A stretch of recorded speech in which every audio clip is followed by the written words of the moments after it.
Welcome back. I am the Ink Archivist, and today I have a casual short unboxing for you of some Yoseka goodies, mostly dip pens and some ink samples.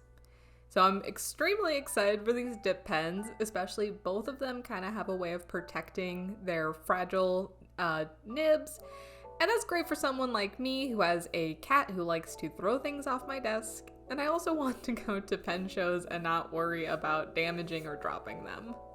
So here I have a blank Rhodia pad. I wanted to make some ink swatch cards out of papers that I use a lot of. And I really love Rhodia, so I'll be using that to make those swatch cards, and I'm very excited about it. So here I have a very cute brown Yoseka packaging with their stamp. Some people try to save the washi, and I was trying to at first, and that was not going to work, so I gave up. Here I have the Yoseka postcard that they made recently with everyone who works there. It's so adorable. I love that they add all these little goodies. Got these stickers as well. I probably have half a dozen I haven't used. And then here is the Sailor Hokuro, which is one of the dip pens. I also have a spare nib that I got for it in here. And the nice thing about the Hokuro is you can take the nib out and you can turn it around and put it back in the body of the pen and snap it in there, and then you don't have an exposed nib hanging around. They were already sold out of the extra fees you can get on those, but I will be purchasing them when they're back in stock. And then here is the Fonte. So the Fonte is an interesting pen because you can buy the body and the cap separately and kind of make your own pen. So I think that's very cool. I ended up getting the glass pen body and the dark turquoise cap. So in here is my ink samples, and they keep it in this little styrofoam protector, which is a really great idea for keeping your inks not sloshing around with the rest of the items in your order and making sure that those glass bottles are safe. Yoseka has a very interesting ink sample process. You can actually return the bottles back and get a free ink sample if you do for every 10 that you purchase. So here I have Sailor, Manyo, Neko Yanagi, and Haha. I have Dominant Industries, Romania Red. I have Diamine Blue Edition Mulled Wine. And lastly, I have Nagasawa Kobe ink in the Shinkaichi Gold. So I originally wanted a different Diamine ink, but they were out of stock of it, so I kind of last minute threw that mulled wine in there. And the Romania Red I also kind of just got a little bit on an impulse because I wanted to try Dominant Industries ink. So I'm trying to give you a little bit of a show of that Fonte nib. I was really having a bad time after I unboxed it, trying to get it to write. I had wanted to show a sample of it, and it took me a while to get the hang of, so I'll have to do a fuller review now that I've kind of had some more time with it, and I've gotten a handle on how to write with it. But you can get different kinds of bodies with this. So there's like a fountain pen body, there's a brush tip, so you can really go wild and get a bunch of different caps and bodies and mix and match them. Now as for the Hokuro, the body of it is basically just an empty plastic tube, and then you have these different tips that you can attach to one end of it. And again, you can slip that around as you see here and have the nib on the inside of the pen body to keep it safe. Unfortunately, it doesn't have a hole on the other side. I know some people were expecting or hoping that you might be able to put two in there. I wish it was designed like that. That would be very cool. Because it came with the fine nib, and then I got a 2.0 separately.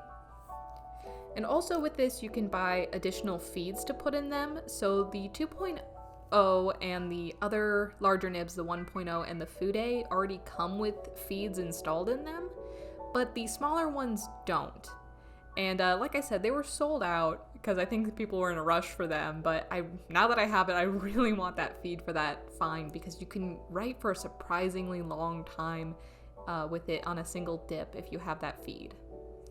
So now I just wanted to play around with and show you those ink samples that I got. and I was trying very hard to get a handle of this 2.0 nib, the stub. I had never really used dip pens much before or stubs, so I was definitely struggling, and I'm still trying to learn how to write with them appropriately, especially with the overhead setup. It kind of cramps my arm into a little bit of a strange angle, and I was finding that like between that and not having a good grasp on when to re-dip my pen, I was struggling a bit. So please be patient with me on that. But the Diamine Mulled Wine and the Romania Red were strangely quite similar.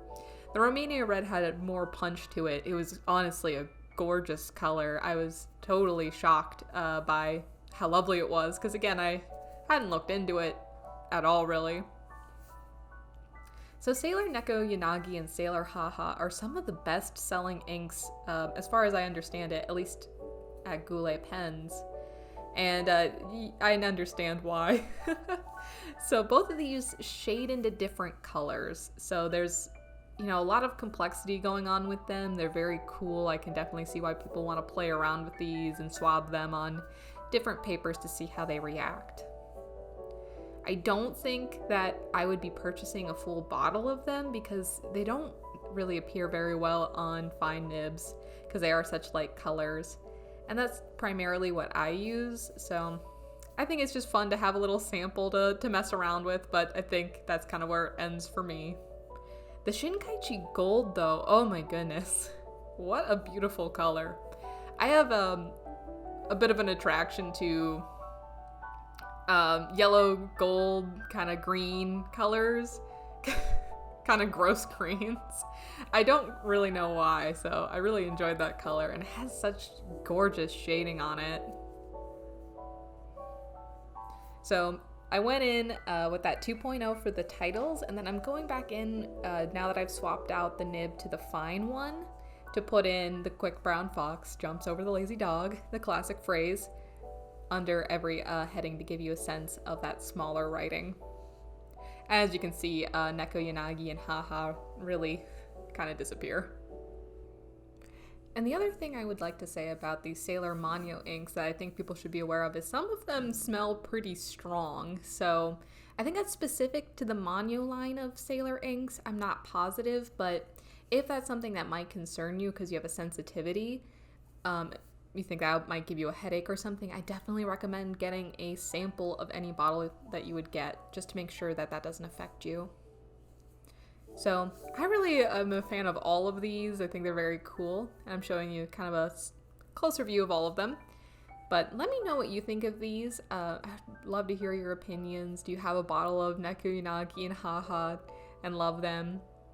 Or what do you think about Nagasawa, Kobe, or Dominant Industry inks? I don't hear them talked about as much as some other brands, so I'd love to hear any thoughts and experiences you might have. But that's really it for me, and I hope you have a wonderful day. Thank you for joining me. Bye!